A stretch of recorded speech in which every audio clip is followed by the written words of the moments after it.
أعوذ بالله من الشيطان الرجيم بسم الله الرحمن الرحیم والفجر، قسم ہے فجر کی، ولیال عشر، اور 10 راتوں کی، والشفع والوتر، اور جفت اور طاق کی، واللیل اذا یسر، اور رات کی جب وہ جانے لگے، هل فی ذلک قسم لذی حجر، ایک عقل والے کے لیے یہ قسمیں کافی ہے یا نہیں؟ الم تر کیف فعل ربک بعاد، کیا تم نے نہیں دیکھا کہ تمہارے پروردگار نے قوم عاد کے ساتھ کیا سلوک کیا؟ ارم ذات العماد، ان اونچے ستونوں والی قوم ارم کے ساتھ، التی لم یخلق مثلها فی البلاد، جس کے برابر دنیا کے شہروں میں کوئی اور قوم پیدا نہیں کی گئی۔ وثمود الذین جابوا الصخر بالواد، اور سمود کی اس قوم کے ساتھ جس نے وادی میں پتھروں کے چٹانوں کو تراش رکھا تھا۔ وفرعون ذی الاوتاد، اور میخوں والے فرعون کے ساتھ کیا کیا؟ الذین طغوا فی البلاد، جس نے دنیا کے شہروں میں فساد اختیار کر لی تھی، سرکشی اختیار کر لی تھی۔ فَأَكْثَرُوا فِيهَا الْفَسَادَ، اور ان میں بہت فساد مچایا تھا۔ فَصَبَّ عَلَيْهِمْ رَبُّكَ سَوْطَ عَذَابٍ، چنانچہ ان پر تمہارے پروردگار نے عذاب کا کوڑا برسا دیا۔ إِنَّ رَبَّكَ لَبِالْمِرْصَادِ، یقین جانو تمہارے پروردگار سب کو نظر میں رکھے ہوئے ہے۔ فَأَمَّا الْإِنسَانُ إِذَا مَا ابْتَلَاهُ رَبُّهُ فَأَكْرَمَهُ وَنَعَّمَهُ فَيَقُولُ رَبِّي أَكْرَمَنِ، انسان کی حالت بھی عجیب ہے۔ بہرحال انسان کو جب اس کا پروردگار جب آزماتا ہے اس کا پروردگار اس کو اور نعمت و اکرام کا معاملہ کرتا ہے تو وہ کہتا ہے کہ میرے پروردگار نے میرا اکرام کیا۔ وَأَمَّا إِذَا مَا ابْتَلَاهُ فَقَدَرَ عَلَيْهِ رِزْقَهُ فَيَقُولُ رَبِّي أَهَانَنِ، بہرحال جب اس کو اس کا پروردگار آزماتا ہے پھر اس کے روزی میں تنگی کرتا ہے تو وہ کہتا ہے میرے پروردگار نے مجھے رسوا کیا۔ کَلَّا بَل لَّا تُكْرِمُونَ الْيَتِيمَ، ہرگز نہیں بلکہ تم لوگ یتیم کی عزت نہیں کرتے۔ وَلَا تَحَاضُّونَ عَلَىٰ طَعَامِ الْمِسْكِينِ، اور مسکین کے کھانوں پر ایک دوسرے کو نہیں ابھارتے۔ وَتَأْكُلُونَ التُّرَاثَ أَكْلًا لَمًّا، اور میراث کے مال کو سمیٹ سمیٹ کر کھا جاتے ہو۔ وَتُحِبُّونَ الْمَالَ حُبًّا جَمًّا، اور مال سے بہت زیادہ محبت کرتے ہو۔ كَلَّا إِذَا دُكَّتِ الْأَرْضُ دَكًّا دَكًّا، ہرگز نہیں جب زمین کو کوٹ کوٹ کر ریزہ ریزہ کر دیا جائے گا۔ وَجَاءَ رَبُّكَ وَالْمَلَكُ صَفًّا صَفًّا، اور تمہارا پروردگار اور قطار باندھے فرشتے میدان حشر میں آئیں گے۔ وَجِيءَ يَوْمَئِذٍ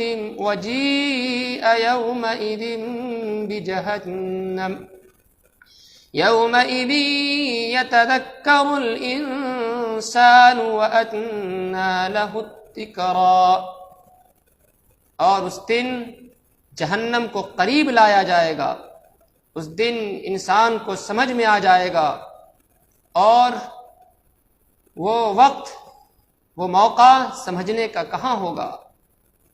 یقول یا لیتنی قدمت لحیاتی، وہ کہے گا کاش کہ میں اپنی اس زندگی کے لیے آگے کچھ بھیج دیا ہوتا۔ فَيَوْمَئِذٍ لَا يُعَذِّبُ عَذَابَهُ أَحَدٌ، پھر اس دن اللہ کے عذاب کی طرح کوئی عذاب دینے والا نہیں ہوگا۔ وَلَا يُوثِقُ وَثَاقَهُ أَحَدٌ، اور اس کے جکڑنے کی طرح کوئی جکڑنے والا نہیں ہوگا۔ یا ایتھا النفس المطمئنہ، اے چین نفس، ارجعی الی ربک راضیۃ مرضیہ، تو لوٹ جا اپنے پروردگار کی طرف، تو اس سے راضی ہے اور وہ تجھ سے راضی ہے۔ فادخلی فی عبادی، اور میرے نیک بندوں میں شامل ہو جا، میرے بندوں میں شامل ہو جا۔ وادخلی جنتی، اور میرے جنت میں داخل ہو جا۔ یہ سورہ سورہ فجر ہے، اور اسی مناسبت سے اس سورت کا نام بھی سورہ فجر رکھا گیا۔ اس سے پہلے والی سورت سورہ غاشیہ ہے، آپ نے اس کی تفسیر سن رکھی ہے، اور اس سے پہلے والی سورت سورہ اعلیٰ ہے، اس کی بھی تفسیر سن رکھی ہے۔ سورہ اعلیٰ کے اخیر میں اللہ تبارک و تعالی نے فرمایا ہے قد افلح من تزکا وذکر اسم ربہ فصلی، فلاح اس نے پائی ہے جس نے پاکیزگی اختیار کی ہے اور اپنے پروردگار کا نام لیا اور نماز پڑھی ہے۔ تو یہاں تزکا دو فرائض کا تذکرہ ہے، دو فرائض کا تذکرہ۔ زکوٰۃ کیا ہے؟ فرض ہے نا، تو زکوٰۃ کا تذکرہ ہے اور نماز کا تذکرہ ہے۔ نماز بھی کیا ہے؟ فرض ہے، نماز کا تذکرہ۔ تو اس صورت میں سورہ اعلیٰ میں اللہ تبارک و تعالی نے دو فرائض کا تذکرہ کیا ہے، اور اس صورت میں سورہ فجر میں اللہ تبارک و تعالی نے 3 نوافل کا تذکرہ کیا ہے، 3 نفلوں کا تذکرہ کیا ہے۔ تو گزشتہ سورہ اعلیٰ اور اس صورت میں ربط ہے، کیوں کہ فرض کے بعد نفل کا ذکر ہے، تو ربط ہوا نا جی۔ اللہ تبارک و تعالی نے یہاں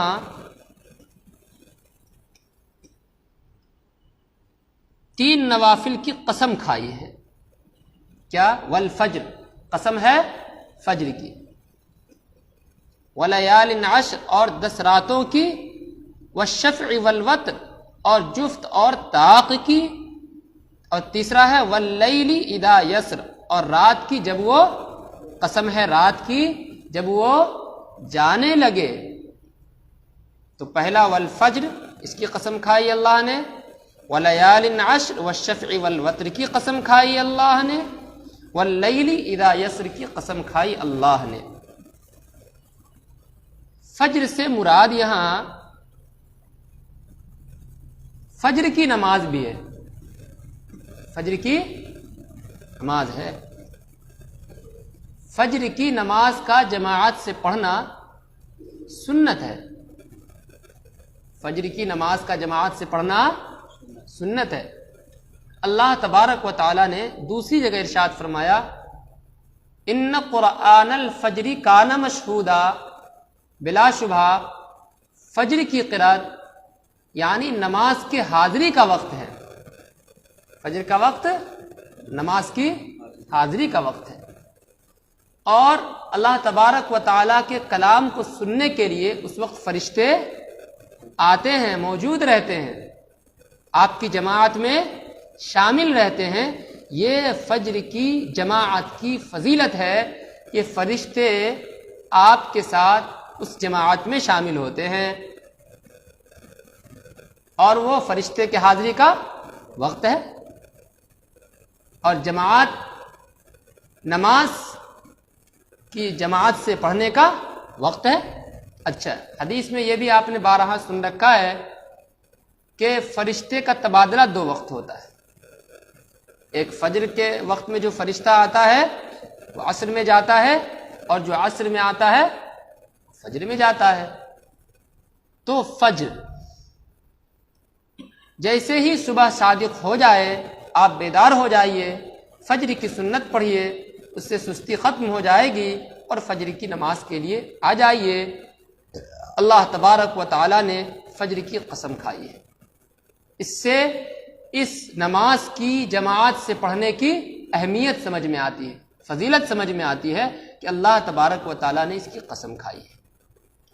وَلَيَالٍ عَشْرٍ وَالشَّفْعِ وَالْوَتْرِ، اور 10 راتوں کی قسم کھائی ہے اللہ تبارک و تعالی نے، اور اس 10 راتوں میں جفت کی بھی قسم کھائی ہے اور طاق کی بھی قسم کھائی ہے۔ جفت کہتے ہیں جوڑے کو، جفت کہتے ہیں جوڑے کو جفت کہتے ہیں، ٹھیک ہے؟ جیسے 2 کو کیا بولیں گے؟ جفت بولیں گے۔ 4 کو کیا بولیں گے؟ جفت بولیں گے۔ اور 6 کو جفت بولیں گے۔ لیکن 1 کو، 3 کو، 5 کو، 7 کو کیا بولیں گے؟ طاق بولیں گے۔ تو 10 راتوں کی اللہ تبارک و تعالی نے قسم کھائی ہے، اور جفت کی اور طاق کی اللہ تبارک و تعالی نے قسم کھائی ہے۔ وتر کی قسم کھائی ہے، وتر کی۔ تو یہ جو 10 رات ہے، اس سے کون سی رات مراد ہے؟ تو مفسرین لکھتے ہیں اس سے رمضان کے اخیر عشرے کی رات مراد ہے۔ اس میں لوگ اعتکاف کا اہتمام کرتے ہیں، اور اللہ کے نبی صلی اللہ علیہ وسلم نے اس اعتکاف کو کیا ہے، اور اس کی اللہ کے نبی صلی اللہ علیہ وسلم کے نزدیک بے انتہا اہمیت تھی، بہت زیادہ اللہ کے نبی صلی اللہ علیہ وسلم کی کہ یہاں اس رات کی 10 رات کی اخیر عشرے کی اہمیت تھی۔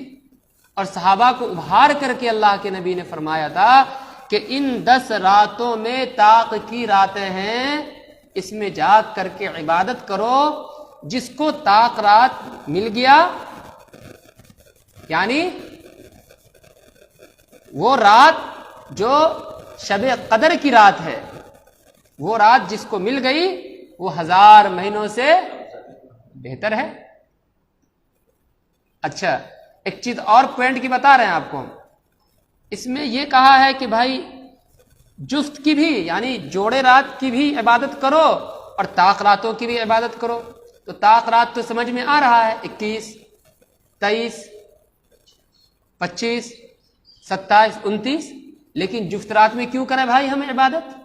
جبکہ واضح ہے کہ طاق رات ہی میں شب قدر ہونا ہے، تم جفت میں کیوں عبادت کریں؟ تو یاد رکھیے، پوائنٹ کو سمجھیے کہ جب 29 کا مہینہ ہوتا ہے تو جو طاق رات ہوتا ہے وہ جفت میں تبدیل ہو جاتا ہے۔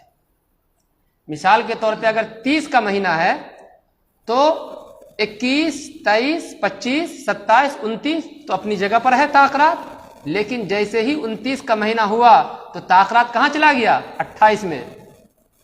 سمجھ رہے ہیں بات کو؟ 26 میں، 24 میں اور 22 میں۔ نہیں سمجھا؟ سمجھ رہے ہیں؟ اگر 29 کا مہینہ ہوگا تو جو 29 کی رات ہے اس کا تو کوئی اعتبار نہیں ہے، کیونکہ وہ چاند رات ہے۔ اب طاق رات اس سے پہلے والی رات ہوگی، وہ رات کون سی رات تھی؟ 28 کی رات تھی۔ سمجھ میں بات آ رہی ہے؟ اسی لیے قرآن نے قسم کھا کر کے کہا کہ جفت کی بھی عبادت کرو اور طاق کی بھی عبادت کرو۔ اس سے عبادت کی اہمیت سمجھ میں آتی ہے۔ نئی بات معلوم ہوئی نا آپ لوگوں کو؟ چلیے الحمدللہ۔ جی ہاں، 10 راتوں میں تلاشنے کا ہے جی۔ اس میں طاق اور جفت دونوں کے بارے میں کہا کہ دونوں کو جو ہے دونوں میں عبادت کیا کرے جی۔ یہ سوال کا موقع بعد میں ملے گا، بعد میں سوال کر لیجیے۔ واللیل اذا یسر، اور رات کی جب وہ جانے لگے۔ کون سی رات جانے لگتی ہے؟ صبح کا وقت جب ہونے لگتا ہے تو رات جا رہی ہوتی ہے۔ تو اس سے مراد تہجد کی نماز ہے، اس سے مراد تہجد کی نماز ہے کہ آپ تہجد کی نماز پڑھیں۔ تو نمبر 1 فجر کی نماز جماعت سے پڑھیں، دوسرے رمضان کے اخیر عشروں کا اعتکاف کریں، اس میں عبادت کریں۔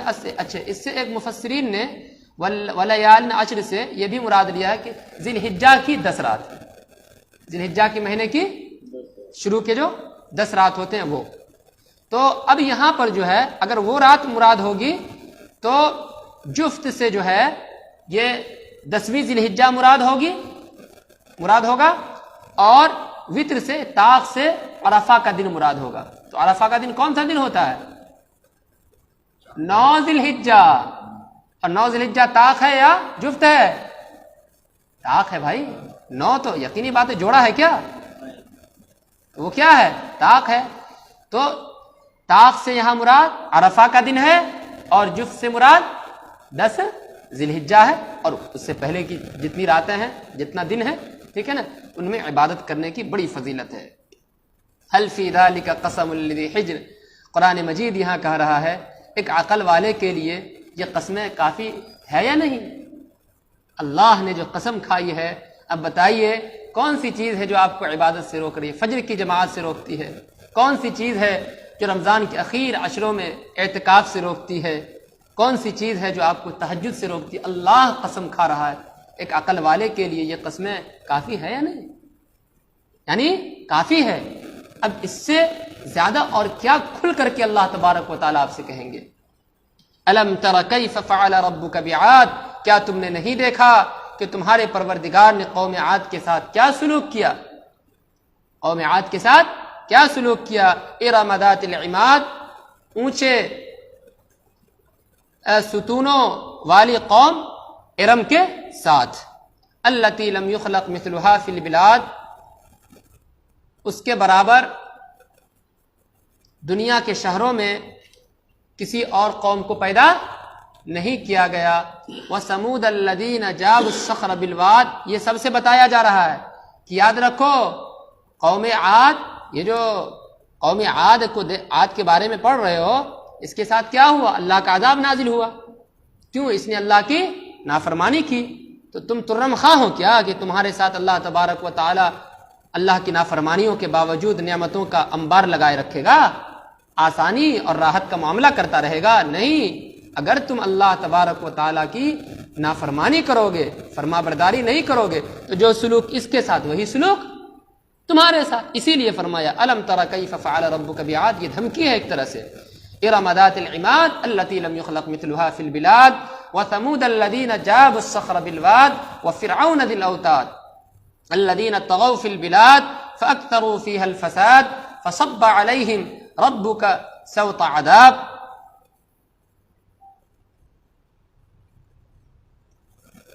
ان ربک لبالمرصاد، یہاں تک اس کے بارے میں بتایا کہ ان لوگوں کے ساتھ بھی اللہ تبارک و تعالیٰ نے عذاب کا معاملہ فرمایا ہے۔ آگے فرمایا انسان کا بھی معاملہ عجیب و غریب ہے، انسان کا معاملہ بھی عجیب و غریب ہے۔ کیا عجیب و غریب ہے بھائی؟ کہ انسان کو جب اس کا پروردگار آزماتا ہے اور اکرام و انعام کا معاملہ کرتا ہے، آزمانے کے لیے اللہ تبارک و تعالیٰ اکرام و انعام کا معاملہ کرتا ہے، تو وہ کہتا ہے میرے پروردگار نے میری عزت کی، میرے پروردگار نے میری عزت کی۔ حالانکہ اللہ تعالیٰ آزما رہے ہیں، مال دے رہے ہیں، تو شکر ادا کرو اللہ کا، شکر گزاری مال کے ساتھ ہونی چاہیے۔ آگے فرمایا وَأَمَّا إِذَا مَبْتَلَاهُ فَقَدَرَ عَلَيْهِ رِزْقَهُ، اور جب اللہ تبارک و تعالیٰ اس کو آزماتا ہے اس کی رزق میں تنگی کر کے، تو وہ کیا کہتا ہے؟ میرے رب نے میری توہین کی، میرے رب نے مجھے رسوا کیا۔ حالانکہ اللہ تبارک و تعالیٰ آزما رہا ہے، تو یہاں کیا کرنا چاہیے؟ صبر کرنا چاہیے۔ اگر اللہ نے مال دیا ہے تو شکر ادا کرنی چاہیے، اور اگر اللہ نے تنگی دے رکھی ہے تو صبر کرنا چاہیے۔ اور جس کو یہ دو چیزیں مل گئی، صبر اور شکر، گویا کہ اس نے جنت کما لیا۔ آگے فرمایا کلا بل لا تکرمون الیتیم، ہرگز نہیں تم لوگ یتیموں کی تکریم نہیں کرتے، یتیموں کی عزت نہیں کرتے۔ ولا تحاضون علی طعام المسکین، اور مسکین کے کھانوں پر ایک دوسرے کو نہیں ابھارتے۔ اگر کوئی مسکین ہوتا ہے جس کا کوئی پرسان حال نہیں ہوتا، غریب ہوتا ہے، ایک یتیم جس کے سر پر کسی کا شفقتانہ ہاتھ نہیں ہوتا، تم اس کے ساتھ کیسا معاملہ کرتے؟ یتیم کے مالوں کو کھا جاتے ہو، اور مسکین کے کھانے پر دوسروں کو ایک دوسرے کو ترغیب نہیں دیتے کہ بھائی فلانے کیا چولہا نہیں جل رہا، ہم سب کو اس کا تعاون کرنا چاہیے، اس کا ساتھ دینا چاہیے، اس کو کوئی پریشانی ہے تو اس کو دور کرنا چاہیے، نہیں ابھارتے۔ وَتَأْكُلُونَ التُّرَاثَ أَكْلًا لَمًّا، اور میراث کے مالوں کو سمیٹ سمیٹ کر کھا جاتے ہو۔ بہن کا مال ہوتا ہے اس کو نہیں دیتے، ہمیشہ رہنے والے ہو، سمیٹ سمیٹ کر کھا جاتے ہو۔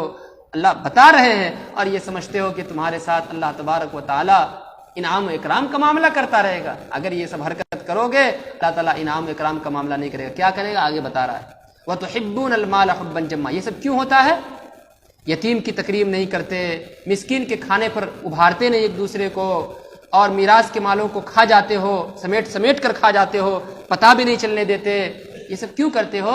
وَتُحِبُّونَ الْمَالَ حُبًّا جَمًّا، تم مال سے بے انتہا محبت کرتے، اللہ سے محبت نہیں کرتے لیکن مال سے محبت کرتے ہو۔ کَلَّا اِذَا دُکَّتِ الْأَرْضُ دَکًّا دَکًّا، تو یاد رکھنا ہرگز نہیں جب زمین کو کوٹ کوٹ کر ریزہ ریزہ کر دیا جائے گا، زمین کو کوٹ کوٹ کر چور چور کر کے ریزہ ریزہ کر دیا جائے گا، بھوسا بھوسا کر دیا جائے گا۔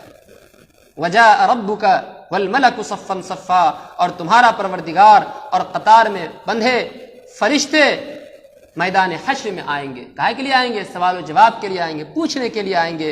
وَجِيءَ يَوْمَئِذٍ بِجَهَنَّمَ، اس دن جہنم کو قریب کر دیا جائے گا، لایا جائے گا۔ يَوْمَئِذٍ يَتَذَكَّرُ الْإِنسَانُ، اس دن انسان کو سمجھ میں بات آئے گی کہ ہم کیا کر کے آئے ہیں۔ أَنَّىٰ لَهُ الذِّكْرَىٰ، وقت بہت دور ہو چکا ہوگا، اس وقت سمجھ میں آئے گا جب ہاتھ سے موقع نکل چکا ہوگا، اب نہ نماز پڑھ سکتا، نہ روزہ رکھ سکتا، نہ اللہ کی عبادت کر سکتا۔ وہاں تو حساب کتاب کا معاملہ ہے، تو وہ کیا تمنا کرے گا؟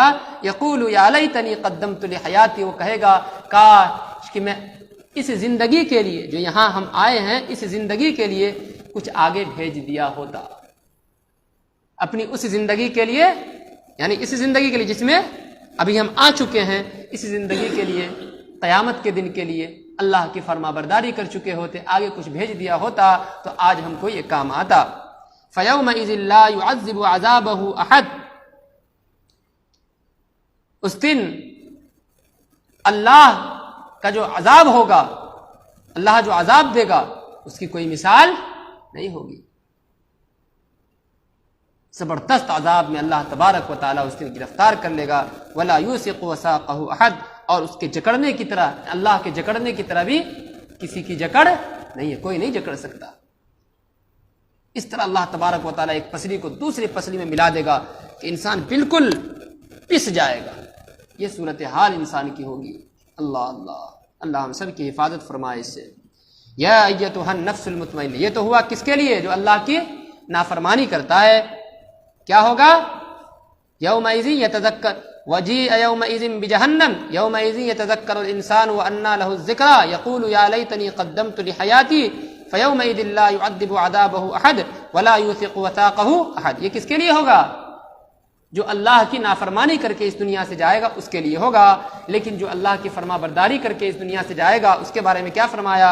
یا ایتھا النفس المطمئنہ، اے نفس مطمئنہ، اے چین پا چکی ہوئی نفس، اے وہ نفس جو چین پا چکی ہے، ارجعی الی ربک، اپنے پروردگار کی طرف لوٹ جاؤ جس سے تم راضی ہو اور وہ تم سے راضی ہے۔ اللہ تبارک و تعالیٰ کیا کہے گا؟ فادخلی فی عبادی، میرے بندوں میں شامل ہو جاؤ۔ اللہ کے بندے کون ہیں؟ ان الذین آمنوا وعملوا الصالحات لہم جنات تجری من تحتها الانہار۔ اور کیا آیا ہے؟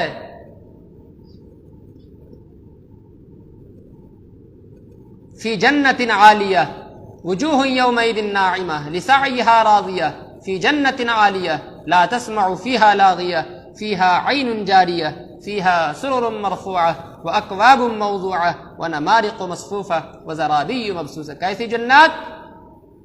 اس دن بہت سارے چہرے تر و تازہ ہوں گے، خوش ہوں گے، فی لسعیہا راضیہ، اپنی کی ہوئی محنتوں کی وجہ سے پوری طرح مطمئن ہوں گے، عالی شان جنت میں ہوں گے، اس میں کوئی لغو بات نہیں سنیں گے، اس میں یعنی اس جنت میں بہتے ہوئے چشمے ہوں گے، اس میں اونچی اونچی نشستیں ہوں گی، سامنے رکھے ہوئے پیالے ہوں گے، اور قطار میں لگے ہوئے گاہ تکیہ ہوں گے، وزرابی مبثوثہ، اور بچھے ہوئے۔